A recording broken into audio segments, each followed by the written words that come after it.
하나님을 따라가는 신앙의 삶이라는 것이 생각처럼 쉽지가 않습니다. 엄밀히 말하면 신앙의 삶이 참 고단하고 힘든 삶입니다.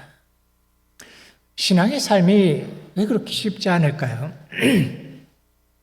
여러 이유가 있겠지만 아마 가장 핵심적인 이유를 하나만 고르라 그러면은 우리의 기대와는 다르게 신앙의 삶에 많은 고난과 좌절과 실패와 그리고 때로는 말할 수 없는 실망들이 있기 때문에 그런 것 같습니다.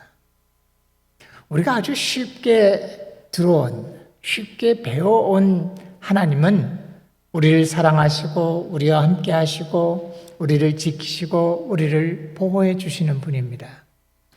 어떤 복음성가에서는 얘기하기를 작은 신음에도 응답하시는 하나님이라고까지 표현합니다. 정말 그렇다면 우리가 제대로 이 하나님을 의지하기만 한다면 우리의 삶에서 고통과 실패가 없어야 됩니다. 그런데 현실은 신앙의 여정에서 누구나 적지 않은 고통과 실패와 고난과 그리고 때로는 심지어 낭만까지를 경험하고 있습니다. 그런데 이 문제를 조금 더 깊숙이 들어가 보시면은 우리 신앙의 여정 가운데 원치 않는 고통과 실패와 좌절이 있다는 것보다 더 커다란 아픔은 그 고통 중에 하나님께 간절히 매달렸는데 하나님께서 침묵하시는 겁니다. 응답하지도 않으시고 그 문제에 답을 주시지도 않으시고 침묵하시는 겁니다. 우리 신앙의 여정 가운데 어려움이 생길지라도 내가 간구할 때마다 하나님이 바로바로 응답만 해주신다면 그건 아픔이 아니라 승리의 간증일 겁니다. 그런데 정말 힘들 때, 고통스러울 때 간절히 하나님을 찾았는데 하나님께서 침묵하시는 것이 정말 힘든 신앙의 아픔입니다. 이런 말을 함부로 해서는 안 되지만 하나님에 대해서 깊숙이 실망하기도 합니다. 필립 얀시라는 기독교 저술가가 있는데 필립 얀시라는 사람은 그의 책을 보면 우리 신앙의 이런 깊숙한 고통의 문제들을 주로 다루는 책을 쓰는 분입니다. 우리가 이런 신앙의 아픔 가운데 하나님이 침묵하시는 것 같고 내게 응답하시는 것 같지 않은 그런 고통, 아픔 가운데 있을 때 이분의 책의 제목들만 살펴봐도 가슴이 뭉클하게 동감이 가는 경우가 있습니다. 이분의 대표적인 책의 제목이 뭐냐면 하나님 내게 왜 이러세요? 라는 제목입니다. 영어로 이 책의 이름이 Why God? Why God? 하나님 왜 이러세요 도대체? 또 이런 책도 썼습니다. 책 제목입니다. 이게 내가 고통당할 때 하나님 어디 계십니까? 이거 책 제목이에요. 내가 그렇게 힘들어하고 간절히 하나님을 찾고 도와주심을 간구했는데 하나님 도대체 어디 계셨습니까? 또 이런 책도 썼어요. 아주 대담한 책인데 하나님 당신께 실망했습니다. 왜 하나님은 우리가 정말 어려울 때 하나님의 도우심이 너무나 간절히 필요할 때 왜 때로는 침묵하실까요? 왜 내가 고난을 당하는 가운데 있는데 왜 하나님 나를 돕지 않으실까요? 가장 흔한 대답은 네가 믿음이 없기 때문이야 라는 겁니다. 네가 믿음이 부족하기 때문이야. 근데 저는 사실 그렇게 깊숙이 동감이 되지가 않습니다. 어떤 분들은 정말 믿음이 없는 분도 계신데 우리 주변에 보면 믿음이 있고 그 믿음을 가지고 간절히 하나님께 매어 달려도 응답하시지 않는 하나님의 침묵을 경험하는 경우들이 너무나 많습니다. 저는 이런 생각을 해봐요. 도대체 우리 신앙의 여정 가운데서 믿음이 있다는 건 도대체 뭐고 믿음이 없다는 건 도대체 무슨 의미일까? 내 주변에 보면은 고통당하는 사람들이 믿음이 없는 게 아니라 믿음이 있는데도 그 신앙 가운데 아픔을 겪고 좌절을 겪고 그리고 겉으로 표현 안 하지만 마음속 깊숙이 하나님 정말 거기 계세요? 하나님 나한테 왜 이러세요? 라는 실망의 경험을 겪어가게 될까요? 사실 이 질문에 대한 답은 그렇게 쉬운 건 아닙니다만은 오늘 저는 여러분들하고 같이 성경에서 찾을 수 있는 답을 하나 찾아보려고 생각을 합니다. 오늘 요한복음 11장을 본문의 말씀으로 택했는데 이 요한복음 11장은 아주 드물게 하나님께서 침묵하시는 그 이유를 설명해 주는 본문 중에 하나입니다. 요한복음 11장에 보면은 나사로의 이야기가 나옵니다. 여러분 다 아시는 얘기예요. 죽었다가 예수님이 다시 살리시는 나사로 이야기입니다. 이 나사로는 참 독특한 사람이에요. 11장 5절에 보면은 예수께서 마르다와 그 동생과 나사로를 사랑하셨다라는 표현이 나오는데 성경에서 이렇게 구체적으로 누구 이름을 언급하면서 예수님이 그들을 특별히 사랑하셨다라는 건 아주 드문 경우입니다. 한마디로 마리아와 마르다와 나사로는 예수님의 특별한 사랑을 받는 사람들이었습니다. 예수께서는 예루살렘에 오시면 심지어 일부러 저녁이 되면 예루살렘 성에 머물지 아니하시고 성에서 나와서 한 5리쯤 떨어진 베단이라는 이 나사로의 집에 가서 유하시곤 하셨습니다. 근데 그 사랑받는 나사로가 심각한 병에 걸렸습니다. 어떻게 해야 될까요? 마리아는 망설이지 않고 나사로가 병들자 즉시 사람을 예수님께로 보냈습니다. 그들이 기대한 것은 예수님께서 이제 이 소식을 들으면 바로 오셔서 나사로를 오라버니를 살려줄 거라고 생각을 했습니다. 그들은 믿음도 있었어요. 오늘 저희가 봉독하진 않았지만 21절과 32절에 보면 마리아와 마르다가 뭐라고 고백합니까? 주님이 여기 계시기만 하셨으면 내 오라버니가 죽지 않았을 겁니다. 라는 믿음의 고백을 합니다.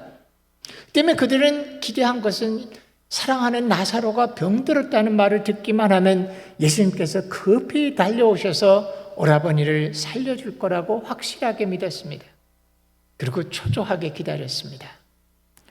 이스라엘도 동구밖에 있는지는 잘 모르겠지만 아마 마리아와 마르다는 동구밖을 쳐다보면서 예수님이 이제 나오실까 저제 나오실까 예수님만 오신다면 오라버니가 살아날 수 있을 텐데 하며 간절히 기다렸을 겁니다. 근데 하루가 지나도 오시지 않고 이틀이 지나도 오시지 않고 예수님께서 오시지 않았습니다. 그리고 오라버니 나사로는 죽고 말았습니다. 그들의 삶에서의 근본적인 신뢰가 깨지는 일입니다. 소망과 신뢰가 박살이 나버렸습니다. 근데 예수님 왜 안 오셨을까요? 이 당시 예수님은 베레아라는 곳에 계셨습니다. 이 베레아는 나사로의 집이 있는 베다니에서부터 한 이틀 정도 거리가 떨어진 곳입니다.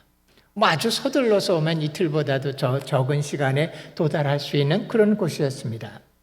한마디로 얘기한다면 예수님께서 원하시기만 하신다면 나사로가 죽을 병이 들었습니다. 이 말을 듣자마자 벌떡 일어나서 오신다면 나사로가 죽기 전에 충분히 베다니로 돌아올 수 있을 거리 안에 예수님께서 계셨습니다.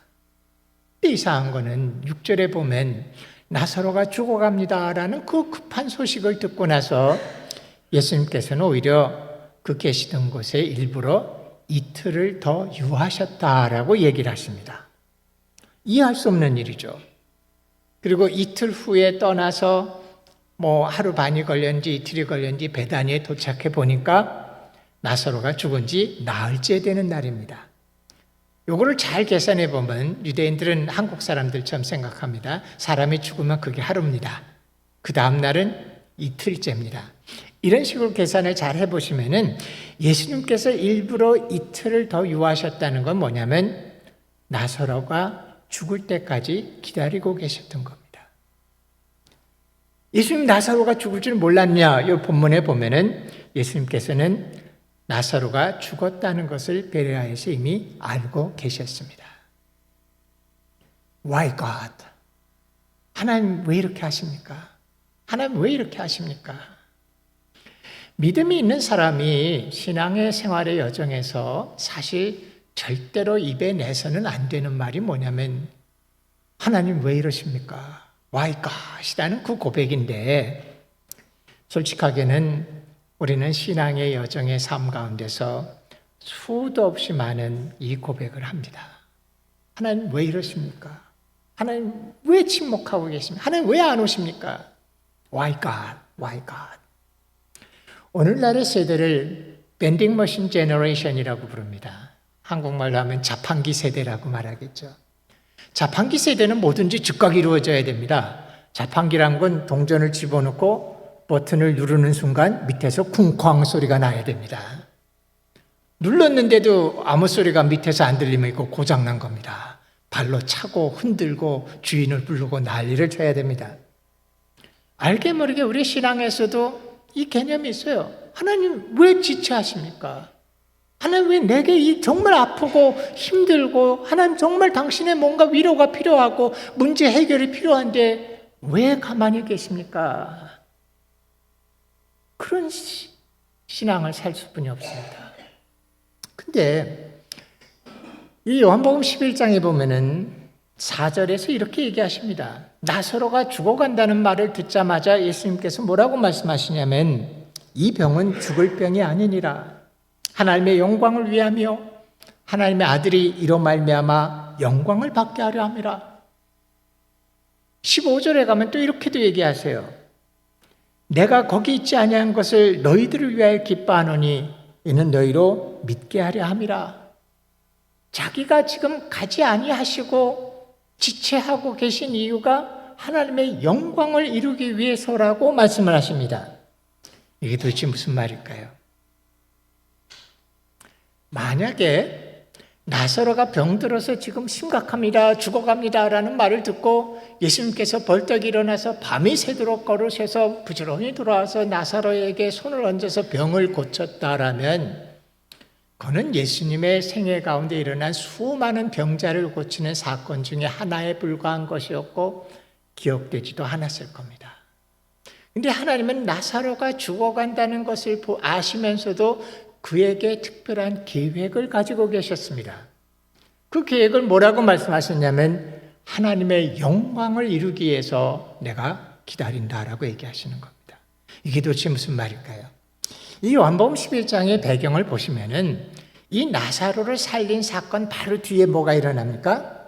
예수님께서 십자가에서 돌아가시기 위해서 예루살렘에 입성을 하십니다. 그래서 고난주간을 보내시고 종료주일에 들어가셔서 고난주간 보내시고 십자가에서 돌아가십니다. 근데 예수님께서는 자기를 따르는 제자들에게 거의 4번이나 반복해서 내가 예루살렘에 들어가게 되면은 제사장과 장로들에게 고난을 당하고 죽을 것이다. 그러나 내가 사흘 만에 다시 살아날 것이다 라고 얘기를 했습니다. 근데 제자들은 이 말을 이해도 못했지만 사실은 믿지도 못했습니다.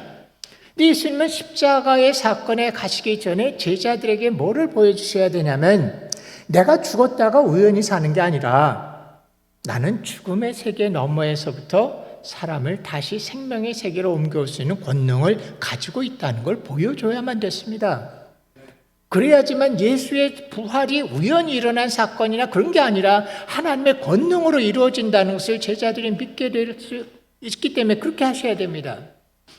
그 일을 이루기 위해서 예수님은 나사로가 죽기까지 지체하십니다. 영광을 이루기 위해서 지체하십니다. 이 표현이 너무나 멋있기 때문에 또 중요하기 때문에 영어 표현에나 그런 표현이 있습니다. Delay for the glory. Delay for the glory. 영광을 이루기 위해서 하나님이 지체하고 멈춰 계시다라는 겁니다. 하나님을 따라가는 우리의 삶 가운데 아주 중요한 것은 하나님이 밴딩 머신처럼 내가 손만 내밀면 내 필요를 채워주는 것이 믿음의 정수가 아니라 하나님이 당신의 목적을 이루기 위해서 침묵하시고 멈추시고 지체하시는 것을 받아들이는 겁니다. 사실 성경에 보면은 성경에서 하나님을 따르는 사람들 중에 승리와 기쁨에 넘치는 삶을 사는 사람들도 있지만 더 많은 성경의 부분은 하나님을 따르는 여정 가운데 갈등과 고난과 고통을 당하는 사람들의 이야기가 나옵니다. 근데 그것을 자세히 들여다보시면 거기에 보여주는 교훈이 뭐냐면 delay for the glory, 하나님의 영광을 이루기 위한 더 큰 목적을 위해서 하나님 침묵하신다는 겁니다. 아브라함을 볼까요? 아브라함은 하나님의 복을 받은 자였습니다. 근데 그에게 가장 인생에 아픈 문제가 있었어요. 뭐냐면 자식이 없습니다.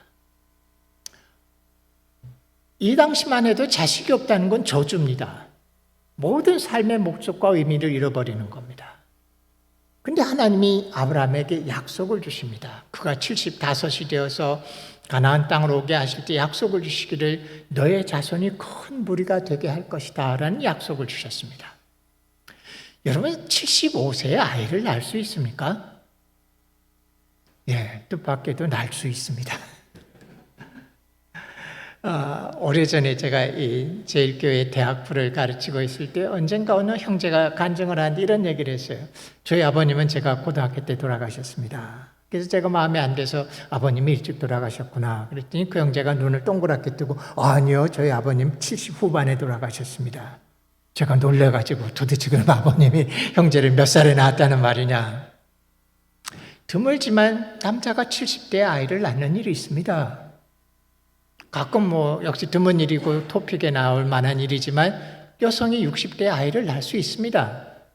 아마 옛날에는 더 건강했으니까 더 쉬웠을지도 모르는데 75이 됐을 때 아브라함에게 너에게 자손을 주겠다 했을 때 아브라함은 아마 믿음으로 어렵지 않게 받아들였을 겁니다. 예, 하나님 약속대로 이루어 주십시오. 하나님 믿습니다. 그 약속을 이루어 주십시오. 능히 할 수 있으십니다. 자신이 있었을 거예요. 다만 조금 작은 소리로 이렇게 붙였을지 모릅니다. 근데 조금 서두르셔야 될 것 같습니다. 그는 믿음을 가지고 하나님한테 매달렸어요. 하루가 지나고 이틀이 지나고 한 달이 지나고 두 달이 지나고 1년 지나고 2년 지나고 근데 하나님의 응답이 없습니다. 그거 참 힘들었어요. 근데 믿음이 떨어질만 하면은 하나님이 오셔서 또 그 믿음을 확인시켜 줍니다. 그가 믿음이 참 힘들었을 때 조카 롯하고 갈라졌을 때 하나님이 오시더니 또 약속을 회복해 줘요. 네 자손이 땅의 티끌처럼 많아질 것이다. 믿음을 또 회복했어요. 하나님 약속을 이루어 주십시오. 근데 땅의 티끌처럼 많으려면 상당히 서두르셔야 됩니다. 근데 또 1년 지나고 2년 지나고 아무 일도 일어나지 않습니다. 아마 사라를 꽤 괴롭혔을 거예요. 혹시 무슨 변화가 없느냐. 안 일어납니다. 그저 나중엔 아브라함이 뭐라고 얘기합니까? 양자를 받아들이고 이 에베네셀이나 잘 살게 해주십시오. 하나님이 또 아니라는 거예요. 오셔서 또 현장 교육을 시킵니다. 장막 밖으로 데려놔서 하늘의 별을 보이면서 네가 별의 숫자를 셀 수 있느냐? 셀 수 없습니다. 네 자손이 저렇게 될 거다. 그리고 이번엔 더 확신을 보여주느라고 짐승을 둘로 쪼갠 다음에 그 사이를 하나님이 횃불처럼 지나가는 언약의 예식을 치러주면서 약속을 보여줍니다. 아브라함이 또 믿음이 생겼어요. 하나님 이 약속이 이루어지게 하십시오. 근데 또 1년이 지나고 2년 지나고 3년이 지나도 안 이루어집니다. 10년을 기다렸는데 안 이루어집니다. 하다못해 아브라함이 어디까지 갑니까? 내 몸에서 태어나면 되니까 사라가 아니라도 되니까 하갈이라는 첩을 들여서 이스마엘을 낳습니다. 근데 뜻밖에도 이스마엘을 낳고 났더니 하나님이 하시는 말이 이거 아니다. 사라를 통해서 네 자손이 올 것이다. 또 기다립니다. 언제까지 기다립니까? 99세까지 기다립니다. 25년을 기다립니다. 아브라함은 영어를 쓰진 않았을 테니까 이렇게 말하진 않았을 텐데 아마 아브라함이 영어를 썼으면 그 사이에 수천 번, 수만 번 Why God 하고 외쳤을 거예요. 하나님 뭐 하고 계십니까? 내가 이렇게 간절히 하나님께 매달리고 이거 하나님이 약속하신 건데 뭐 하고 계신 겁니까? 아마 그는 깊은 좌절 가운데서는 이렇게 얘기했을지도 몰라요. 하나님 뭐 하고 계십니까 지금? 근데 99세가 됐는데 여호와 하나님이 아브라함 집을 찾아오셨습니다. 그리고 똑같은 말을 하세요. 너에게 자손을 아들을 주겠다. 그때 아브라함이 어떻게 합니까? 속으로 웃습니다. 웃었다라고 표현하는데 영어 표현에는 snore to laugh 이라는 표현을 쓰는데 뭐냐면 냉소했다는 거예요. 말이나 됩니까? 내 나이가 100세가 되고 내 아내는 이미 경수가 끊어졌는데 주시려면 일찍 주셔야지 이제 와서 또 그 약속을 반복합니까? 라고 속으로 냉소를 합니다. 일주일쯤 있다가 또 오셨어요. 근데 이번엔 사라 얘기를 합니다. 사라가 장막 뒤에서 듣다가 사라도 웃었어요. 말이나 됩니까? 내 나이가 몇인데 애를 낳습니까? 내가 경수가 끊어진 게 언젠데? 그도 속으로 웃었습니다. 그리고 아브라함과 사라가 뭐라고 고백합니까? 하나님, 우리는 애를 낳을 수 없습니다. Too late. 너무 늦었어요. 이제는 우리는 애를 못 낳습니다. 근데 뜻밖의 그 고백을 하고 나자마자 여호와 하나님이 처음으로 이렇게 얘기하는 거예요. 내년 이맘때 네가 아들을 얻을 것이다. 이게 도대체 무슨 일일까요? 하나님은 25년을 기다리실 필요 없었어요. 하나님 얼마든지 아브라함과 사라에게 자녀를 줄 수 있었습니다. 근데 하나님이 25년을 기다리신 이유는 뭐냐면은 아브라함과 사라가 하나님 우리는 애를 낳을 수 없습니다라는 고백을 할 때까지 기다리신 겁니다. 그렇기 때문에 이삭은 아브라함과 사라라는 부모의 육신을 통해서 나지만 엄밀히 말하면 아브라함과 사라의 자식이 아닙니다. 하나님의 약속을 통해서 태어난 자기 때문에 이삭이 약속의 자녀가 되는 겁니다. 아마 그 전에 났으면 아브라함과 이삭의 육신의 자녀라고 할 텐데 그는 약속의 자녀가 됩니다. 이 이삭은 오실 그리스도의 모습을 예표로 보여주는 것인데 예수님께서 동정녀 탄생하시죠. 사실은 이삭도 동정녀 탄생과 마찬가지입니다. 아브라함과 사라는 아이를 낳을 수 없었습니다. 그랬을 때 하나님이 그를 통해서 자녀를 주셔서 약속의 자녀가 되게 하시고 그를 모리아산에 바칠 때 십자가 사건의 예표를 보여주십니다. 그 일을 이루기 위해서 하나님은 기다리십니다. 25년 동안이나. 신앙생활 가운데는 끊임없이 이런 일들이 일어나는 것 같습니다. 특별히 오늘 읽은 본문인 11장, 요한복음 11장에 보면은 예수님께서는 자신이 마르다와 마리아와 나사로를 사랑했기 때문에 그들에게 영광을 이루기 위해서 지체하신다라고 얘기하셨습니다. 사실 제가 이 말씀을 나누는 이유는 이거는 제 자신의 간증이기도 합니다. 저는 20살 때 예수님을 믿었습니다. 좀 늦게 믿었죠. 공학을 공부하다가 예수님을 믿었기 때문에 아주 어릴 때부터 신앙을 가졌던 사람들처럼 그냥 하나님이 계셔라는 단순한 믿음이 저한테는 그렇게 생기지는 않았습니다. 항상 질문이 많았어요. 하나님 정말 계십니까? 내가 하나님이 계시다는 걸 어떻게 알 수 있습니까? 내 삶 가운데서. 근데 저는 아주 메마른 사람이었어요. 세상을 보거나 꽃을 보거나 음악을 듣거나 그러면서 아름답다 이렇게 느낀 적은 거의 없지만 맥스웰의 전자기학 방정식을 보면서 정말 아름답다라고 느꼈고 양자역학을 깊숙이 배우진 않았지만 양자역학의 기본 이론을 배우면서 세상에 이렇게 아름다운 게 있을 수 있을까 이런 사람이었습니다. 근데 그런 제가 예수님 믿기 전엔 당당히 이렇게 얘기했어요. 좌표도 부피도 질량도 없는 하나님이 존재할 수가 있는가? 근데 제가 하나님이 계시다는 걸 확신하게 된 이유는 기도의 응답이었습니다. 제가 예수님을 받아들이고 나서부터 정말 기도하기가 무서울 정도로 하나님이 제 기도에 응답을 하십니다. 저는 공대생처럼 기도할 때 응답이 필요한 건 노트에다가 적어놓고 응답이 되는지 확인하기 시작했습니다. 근데 놀라운 건 100개를 기도하면 90개가 넘는 기도가 응답되는 것들을 경험했습니다.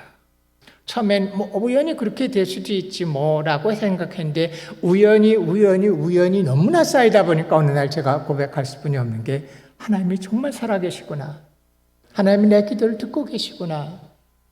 근데 이상한 건 제 삶 가운데 정말 아프고 정말 간절한 기도는 응답이 되지 않습니다. 저에게 가장 아픈 기도가 뭐였냐면은 저의 가족을 위한 기도였습니다. 저는 해피 패밀리에서 자란 사람은 아닙니다. 근데 저에게 가장 아픈 건 물론 경제적으로도 많이 어려웠지만 화목하지 않은 집안이었어요. 아버님과 어머님 항상 싸우고 있었고 형제들이 있었지만 항상 불화했고 수많은 문제 가운데 있었습니다. 제가 예수님을 영접하고 나서 그 다음 날부터 아마 제 기억에 의식이 있는 한 빼먹지 않고 매일 간절히 기도한 게 있다면 저희 가족을 위한 기도였습니다. 하나님, 저희 부모가 예수님을 믿게 해주십시오. 하나님, 저희 가족이 화목하게 해주십시오. 저희의 많은 문제들을 해결해 주십시오. 근데 이상한 건 하나님 제 기도를 너무나 잘 들어주시는데, 하나님, 제가 등록금이 없습니다. 하나님, 제가 돈이 필요한데 일자리를 아르바이트 자리를 구해 주십시오. 정확하게 응답이 되는데 너무 간절한 기도는 응답이 되지 않습니다. 제가 아마 이 교회당이 아니라 옛날 기도 예배당에서 저녁 시간에 혼자 기도하는, 그리고 눈물을 걸썽이는 일이 있었다면 그건 다 가족들을 위한 기도, 응답되지 않는 그 기도 때문에 아파하면서 기도드린 겁니다. 얼마나 많이 하나님 앞에 Why God? 하나님 왜 이러세요? 날 사랑하는 줄 믿고 하나님이 내 기도에 응답하시는 거 난 믿고 내 삶 가운데 주인이라는 거 다 믿고 있는데 왜 나의 정말 아프고 정말 간절한 이 기도 제목에는 하나님 침묵하십니까? Why God? Why God? 오랜 시간이 지났습니다. 그리고 어느 날 제가 뒤를 돌아봤을 때 아마 제가 신학교에 다닐 때쯤이었던 것 같습니다. 발견한 게 뭐냐면 바로 그 응답되지 않는 기도가 있었기 때문에 저는 하나님을 떠날 수 없었고 그 하나님께 매달리다 보니까 제 삶을 주님께 드리는 데까지 나갈 수 있었습니다. 저는 교활한 사람이에요. 계산이 빠른 사람입니다. 만약 하나님이 내 어려움 기도들을 손을 내밀 때마다 즉각 응답해 준다라면 저는 하나님을 그저 인심 좋은 키 큰 기다리 아저씨 정도로 생각하고 제가 원하는 인생을 살았을 텐데 응답되지 않는 너무나 아픈 기도가 있었기 때문에 하나님을 떠날 수 없었고 그 하나님에 매달리는 삶을 살면서 점차 하나님을 배워가기 시작하고 하나님께 제 인생을 드리는 데까지 나가는 게 가능했던 것 같습니다. 그리고 제가 발견한 건 뭐냐면 나는 그동안 정말 눈물 흘리면서 너무나 아프게 하나님을 향해서 Why God? 하나님 왜 이렇게 하십니까? 왜 내 인생 가운데 이렇게 어려운 문제에 침묵하고 계십니까? 하나님 정말 계십니까? 이런 질문을 수없이 했지만 하나님도 힘들어 하셨을 거라는 걸 느낍니다. 하지만 하나님은 어린애가 보챈다 그래서 입에다가 사탕 하나 집어넣어서 막아버리는 하나님이 아니라 날 사랑하기 때문에 침묵하시고 하나님 앞에서 인내하도록 만드시고 그리고 하나님을 떠나지 못하게 하시고 저를 키워가셨습니다. 여러분의 인생에서 가장 간절한 문제가 뭡니까? 가장 아픈 문제가 뭡니까? 이상한 거는 내 인생에 정말 중요하고 간절할수록 하나님은 여러분 생각하는 방법으로 즉각 응답해 주지 않습니다. 어떨 때는 그것 때문에 실망도 하실 거예요. 아내가 암에 걸려서 죽어가는데 새벽 기도부터 금식을 하며 철야를 하며 기도원에 가서 하나님 앞에 간절히 매달렸는데 사랑하는 아내가 죽습니다. 남편의 사업이 점차 기울어져 가기 때문에 눈물로 하나님 앞에 매달렸는데 도와주실 줄이라고 믿었는데 남편의 회사가 파산합니다. 자녀가 빗나갑니다. 하나님 앞에 너무나 아픈 마음으로 간절히 매달렸는데 그 아들이 돌아오지 않고 더 나쁜 곳으로 떠나기도 합니다. 사람들은 그런 일을 볼 때마다 하나님에게 실망하고 등을 돌리고 신앙을 떠나는 사람들도 있습니다. 근데 여러분, 하나님이 여러분들의 인생을 인도하시는 건 우리가 생각하는 방법과 다릅니다. 오는 어린애를 입을 막기 위해서 사탕 하나를 놓주는 거 아닙니다. 하나님은 우리 인생에 더 커다란 당신의 목적과 뜻을 이루기 위해서 힘들지만 delay for the glory, 더 커다란 하나님의 영광을 내 삶 가운데 이루시기 위해서 지체하십니다. 사람마다 가장 아픈 문제는 다릅니다. 시점에 따라서도 다릅니다. 자녀의 문제일 수도 있고, 남편과 아내의 문제도 있을 수 있고, 교회의 문제일 수도 있고, 공동체 아픔일 수도 있고, 여러분 가슴에 정말 하나님 앞에 아픈 문제들을 가지고 있습니다.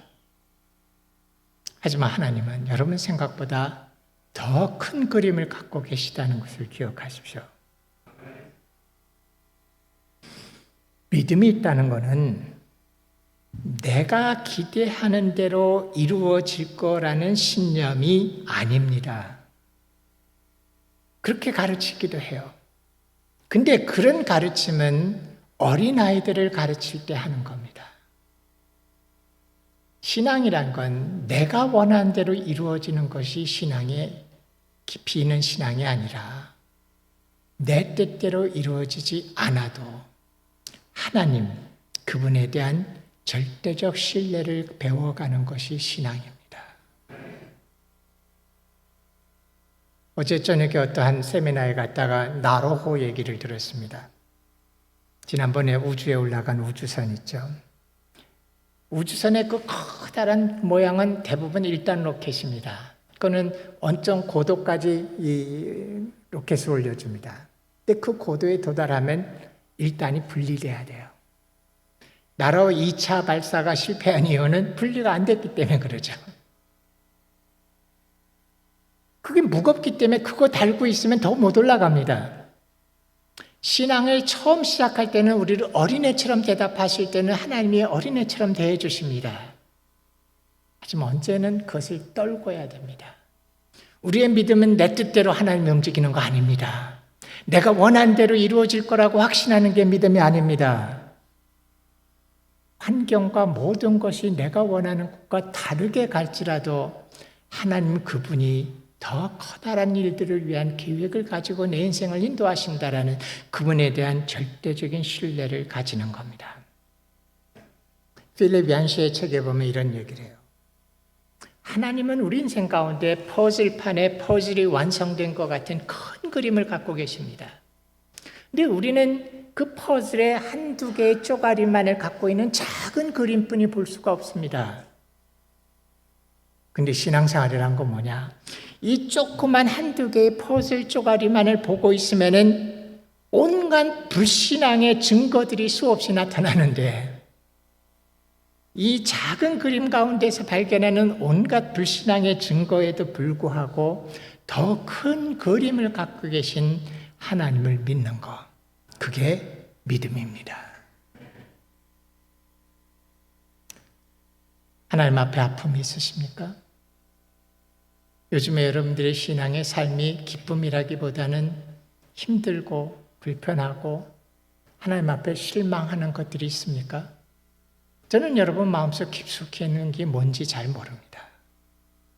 하지만 delay for the glory, 당신의 영광을 위해서 여러분의 인생 가운데서 하나님이 더 큰 일들을 이루기 위해서 침묵하시고 지체하시는 그 하나님에 대한, 그분에 대한 절대적인 신뢰를 갖는 믿음의 배움을 가지셔야만 합니다. 기도하겠습니다. 하나님, 우리의 인생이, 믿음의 삶이 하나님 앞에서 달콤한 사탕을 하나씩 얻어먹는 것이 아니라 우리를 향해서 인생의 큰 목적과 그림을 가진 하나님이 우리를 통해서 하나님의 영광을 성취하시도록 delay for the glory, 영광을 위해서 지체하시는 그 하나님 그분에 대한 절대적인 신뢰를 가지고 인내하고 믿음을 끝까지 견지하고 성도의 삶을 살아가는 저희들이 되도록 도와주옵소서. 예수님의 이름으로 기도드렸습니다.